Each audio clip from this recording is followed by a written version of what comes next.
Hey guys, this is Ben with No Accent Callers, and in today's video, we're going to be going over 5 metrics that you need to be tracking for your real estate business. So, for those who don't know me, my name is Ben, founder of No Accent Callers.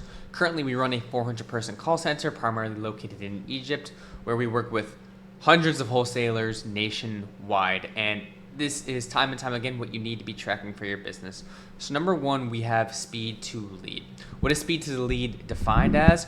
When you have a lead submitted into your CRM, or when a lead is generated, let's just say 1 p.m., then how long is the average time for you to call that lead? So why do we want to track speed to lead? Because the faster that we call the leads, the higher impact that it has on contact rate. The faster we call the lead, the more likelihood that they are going to pick up the phone. And what happens when we have a higher likelihood of them picking up the phone? Well, we're going to make more sales conversations. We're going to talk to more people, which directly impacts our lead to contract ratio. Because at the end of the day, the most important thing is we know how much it costs for us to generate a lead, cost per lead,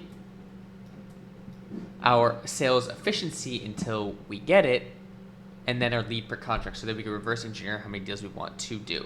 So let's say we get 100 leads, and we have a 5% connection rate.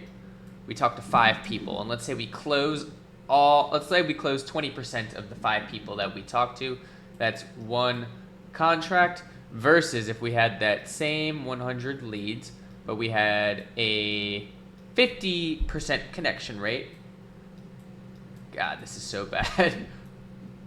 Then we talk to 50, and let's say we only close, Jesus Christ, my mouth, oh my God, 50%, and we only close, instead of 20%, let's go 10%, 50% less. We have 5 contracts. Just by doing nothing else and actually having worse sales metrics, we then get a higher amount of contracts. That's why speed to lead is super important, because it has impact on contact rate and lead to contract.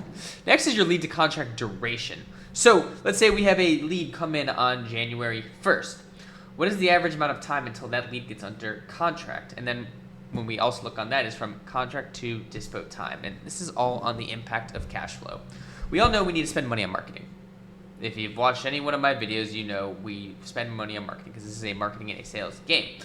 But unless you have unlimited money, which I don't think any of you guys do, we can only spend X amount of dollars. So when we do our financial modeling, it's very important that we know how long it takes to go from lead to contract, but then also contract to dispo, because that means money into our pocket, which is an important impact in cash flow, because it's all about staying in business. If you can stay in business, you'll be fine. But if you make bad financial decisions, you will be out of business and potentially be even in debt. So next, what we have is our lead to contract ratio, but more importantly, by lead channel. So not all lead channels are created equally. Google PPC, you might get a $500 CPL.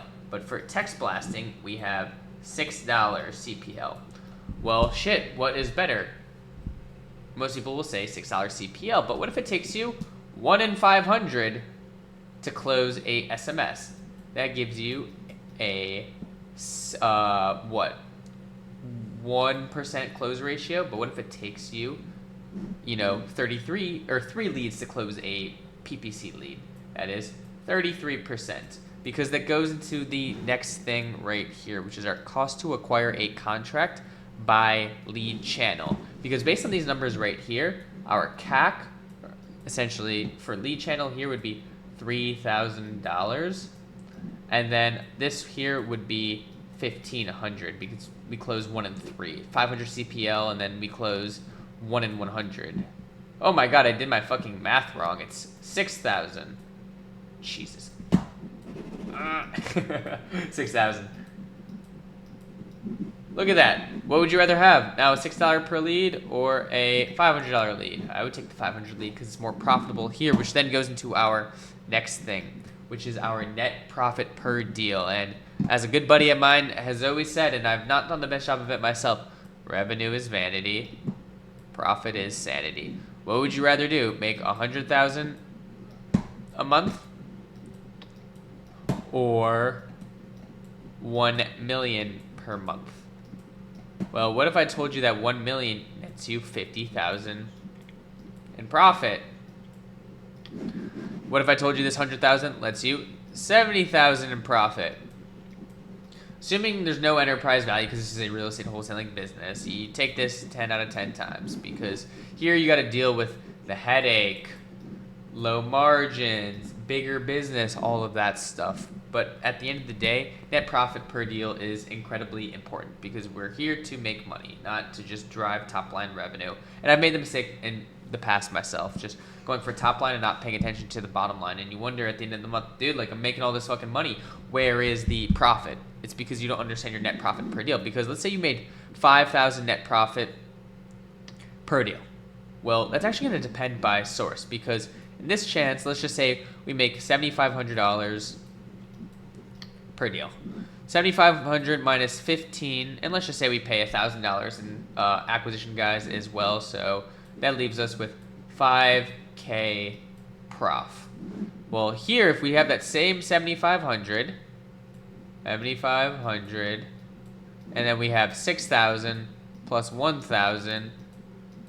For that same $7,500 deal, this one only has 500 in profit, which is why it's super important to look at all of these numbers, especially on a per source basis, because when you're evaluating marketing channels, you're only looking at cost per lead, you're only looking at semantic things like, oh, are the leads good or not? The numbers fucking talk.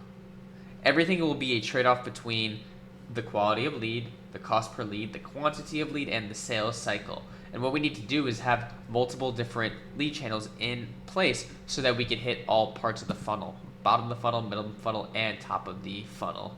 So if you are looking for done-for-you cold calling, go to noaccentcallers.com and book a call.